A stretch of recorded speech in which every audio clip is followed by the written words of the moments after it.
Hello class, welcomes you all in online class of other senior secondary school. So as you all know हमारी chapter reading चल रही है, साथ साथ हम इसके क्वेश्चन आंसर्स भी कर रहे हैं गाइड में से. सो हमारा चैप्टर 8 चल रहा था ग्रामीण क्षेत्र में आजीविका, और ये चैप्टर हम आज यहाँ से स्टार्ट कर रहे हैं. ठीक है, सो ये चैप्टर हमारा थोड़ा सा लेंथी हो गया है. ठीक है, सो जिस स्टूडेंट ने प्रीवियस वीडियोस नहीं देखी हैं वो पहले प्रीवियस वीडियोस देखे, उसी के बाद ये वीडियो देखें. ओके, सो स्टार्ट करते हैं हम. तो इस चैप्टर में हमने जो ग्रामीण क्षेत्र में किस प्रकार की आजीविका होती है, लोग खेती के साथ साथ और अन्य काम अपने रहन सहन के लिए क्या क्या करते हैं वो हमने पढ़ा है. तो अरुणा और परिवेलन के बारे में अब पढ़ने जा रहे हैं कि वो अपनी आजीविका कमाने के लिए क्या क्या करते हैं. पुदुपेट कलपट्टू से ज़्यादा दूर नहीं है. यहाँ लोग मछली पकड़कर अपनी आजीविका चलाते हैं. उनके घर समुद्र के पास है, यानी कि पुदुपेट एक जो जगह है वहाँ पर लोगों के घरों के पास क्या है, समुद्र है, और समुद्रों में ज़्यादातर क्या होती हैं, मछलियाँ होती हैं. तो लोगों ने समुद्र के पास रहकर जो एक आजीविका का साधन बनाया है वो किसको बनाया है, मछलियों को बनाया है. ठीक है, वहाँ चारों ओर जाल और कैटामरेन का मतलब क्या होता है, कैटामरेन एक छोटी नाव होती है. ठीक है, कि पंक्तियाँ दिखाई देती हैं. सुबह 7 बजे समुद्र किनारे बड़ी गहमा गहमी रहती है. समुद्र किनारे गहमा गहमी रहती है. इस समय सारे कैटामरेन मछलियाँ पकड़कर लौट आते हैं. मछली खरीदने और बेचने के लिए बहुत सारी औरतें इकट्ठी हो जाती हैं. यानी कि उनका काम क्या है कि वो सुबह 7 बजे जाकर मछलियाँ पकड़ लेते हैं और उसके बाद अपनी आजीविका के लिए उन मछलियों को क्या करते हैं, बेचते हैं. मेरा पति परिवेलन, मेरा भाई और जीजा आज बड़ी देर से लौटे. मैं बहुत परेशान हो गई थी. ये हमारे कैटामरेन में इकट्ठे ही समुद्र में जाते हैं. उन्होंने बताया कि आज वे तूफान में फंस गए थे. आज जो मछलियाँ पकड़ी गई उनमें से मैंने परिवार के लिए कुछ मछलियाँ एक तरफ उठाकर रख दी हैं, बाकी मैं नीलाम कर दूंगी. इस नीलामी से जो पैसे मुझे मिलते हैं वह चारों भागों में बंट जाते हैं. मतलब कि जितने भी पैसे, यानी कि उसका जो पति और भाई इकट्ठे मछलियाँ पकड़ने जाते हैं, तो उस पैसों से जितनी मछलियाँ उन्हें घर में खानी होती हैं वो रख लेते हैं, बाकी वो क्या कर देते हैं, बेच देते हैं. और बेचे हुए पैसों से उन्हें जो भी पैसे आते हैं वो 4 भागों में क्या कर लेते हैं, वो डिवाइड कर लेते हैं. 3 हिस्से उन 3 लोगों में बंट जाते हैं जो मछली पकड़ने जाते हैं. बाकी हिस्सा उसे मिलता है जिसकी नाव और जाल वगैरह होते हैं. चूंकि जाल कैटामरेन और उसका इंजन हमारे हैं तो वह हिस्सा भी हमें ही मिल जाता है. हमने बैंक से उधार लेकर एक इंजन खरीदा है जो कैटामरेन में लगा हुआ है. कैटामरेन क्या है, मतलब नाव में लगा हुआ है. इससे ये लोग समुद्र में दूर तक जा पाते हैं. अभी ये कैटामरेन क्या है, एक नाव है. तो ये एक आपका 1 नंबर का MCQ बन रहा है. सो मेक श्योर कि चैप्टर रीडिंग के टाइम पे आप इतनी अच्छी तरह रीडिंग करें सो दैट MCQs आपको सिर्फ रीडिंग लेते ही याद हो जाएं. इससे ये लोग समुद्र में दूर तक जा पाते हैं और ज़्यादा मछलियाँ मिल जाती हैं. नीलामी में जो औरतें यहाँ से मछलियाँ खरीदती हैं वे टोकरे भर भर कर पास के गांवों में बेचने के लिए भी जाती हैं. कुछ व्यापारी भी जो शहर की दुकानों के लिए मछलियाँ खरीदते हैं.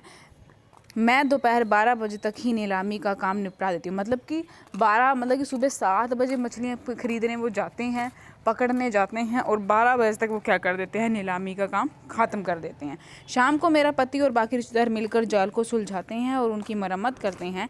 कल सुबह 2 बजे वे फिर समुद्र की तरफ चल देंगे. हर साल मानसून के दौरान करीब 4 महीने तक वे समुद्र में नहीं जा पाते क्योंकि यह मछलियों के प्रजनन का क्या होता है, समय होता है. इन महीनों में हम व्यापारियों से उधार लेकर अपना गुजारा करते हैं. यानी कि 4 महीने तक उनका जो काम है वो क्या होता है, बंद होता है. और इस दौरान वो क्या करते हैं, उन्हें कोई भी आजीविका नहीं होती तो वो व्यापारी से क्या लेते हैं, पैसा उधार लेकर अपनी आजीविका, अपना रहन सहन व्यतीत करते हैं. इस कारण बाद में हमें मजबूरी में उसी व्यापारी को मछली बेचनी पड़ती है. हम खुद खुली नीलामी नहीं कर पाते. वे खाली महीने काटना सबसे मुश्किल, मतलब कि अभी 4 महीने जहाँ 12 महीने का काम होना चाहिए अपनी आजीविका के लिए, वो 4 महीने फ्री रहकर बिताते हैं. उस 4 महीने में कोई भी आजीविका, कहीं से भी पैसे नहीं आ रहे हैं, सिर्फ उनका क्या हो रहा है, खर्चा हो रहा है. पिछले साल सुनामी के कारण हमारा बहुत बड़ा क्या हो गया था, नुकसान. सुनामी आ गई थी तो वहाँ पर क्या हो गया था, मछलियाँ भी इधर उधर हो गई होंगी समुद्र में. सुनामी एक प्रलय, काइंड ऑफ प्रलय हम लोग कहते हैं, डिज़ास्टर बोल सकते हैं हम, काइंड ऑफ. ठीक है, तो उस चीज़ से उनको क्या हुआ था, बहुत ज़्यादा नुकसान हुआ था. ग्रामीण क्षेत्र में आजीविका के साधन। ग्रामीण क्षेत्रों में लोग अपनी आय विभिन्न तरीकों से कमाते हैं। कुछ खेती बाड़ी का काम करके कमाते हैं, कुछ अन्य काम करके अपनी आजीविका चलाते हैं। खेती में कई तरह के काम शामिल हो जाते हैं, जैसे खेत तैयार करना, रोपाई करना, बुवाई करना, निराई करना, कटाई करना। फसल अच्छी हो इसके लिए हम प्रकृति पर निर्भर हैं। अभी फसल अच्छी होगी तभी तो फसल अच्छे दामों पर जाएगी, ठीक है ना। तो उसी चीज़ पर हमारी क्या डिपेंड करती है कि हमारी कमाई कैसे होगी, ठीक है। इस तरह जीवन ऋतुओं के इर्द गिर्द ही चलता है। बुवाई और कटाई के समय लोग काफ़ी व्यस्त रहते हैं, बिजी रहते हैं, और दूसरे समय काम का बोझ कम रहता है। देश के अलग अलग क्षेत्रों में ग्रामीण लोग अलग अलग तरह की फसलें उगाते हैं। अभी जिस क्षेत्र में जिस तरह की ज़मीन होती है उस तरह की वहाँ पर खेती की जाती है। फिर भी हम उनके जीवन की परिस्थितियों में और उनकी समस्या में काफ़ी समानताएं पाते हैं। लोग कैसे ज़िंदगी बसर करते हैं और कितना कमा पाते हैं, यह बात इस बात पर निर्भर करता है कि वे जिस ज़मीन को जोतते हैं वह कैसी है। कई लोग उस ज़मीन पर मज़दूरों के रूप में निर्भर हैं। ज़्यादातर किसान अपनी ज़रूरतों को पूरा करने और बाज़ार में बेचने के लिए भी फसलें उगाते हैं। कुछ किसानों को अपनी फसल उन व्यापारियों को बेचनी पड़ती है जिससे उन्होंने पैसे। तो मतलब कि बेसिकली क्या है, जो हर चीज़ किस चीज़ पर डिपेंड कर रही है कि हमारे पास साधन कितने हैं, हमारे पास ज़मीन कैसी है, कौन सी है, किस प्रकार की उस पर खेती चल रही है। गुजर बसर करने के लिए कई परिवारों को काम की खातिर उधार लेना पड़ता है, और फिर तब लेना पड़ता है जब उनके पास कोई भी काम नहीं रहता। ग्रामीण क्षेत्रों में कुछ परिवार ऐसे हैं जो बड़ी बड़ी ज़मीनों, व्यापार और अन्य काम धंधों पर फल फूल रहे हैं। फिर भी ज़्यादातर छोटे किसानों, खेतीहर मजदूरों, मछली पकड़ने वाले परिवारों और गांव के हस्तशिल्प का काम करने वाले लोगों को पूरे साल रोज़गार नहीं मिल पाता।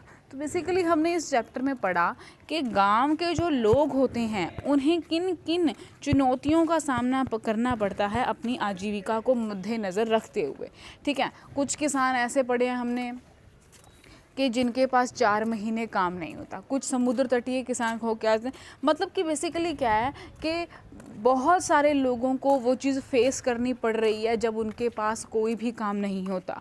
बस फ़र्क इतना है कि कुछ लोगों के पास 4 महीने करने के लिए काम नहीं होता, कुछ लोगों के पास पूरा साल नहीं होता। कुछ लोग किसी और की खेती पर डिपेंड करते हैं, कुछ लोग उधार लेकर क्या करते हैं, बाद में उन्हें उनकी फसल उसी आढ़ती को बेचनी पड़ती है जिनसे उन्होंने क्या लिया हुआ है, उधार लिया हुआ है, ठीक है।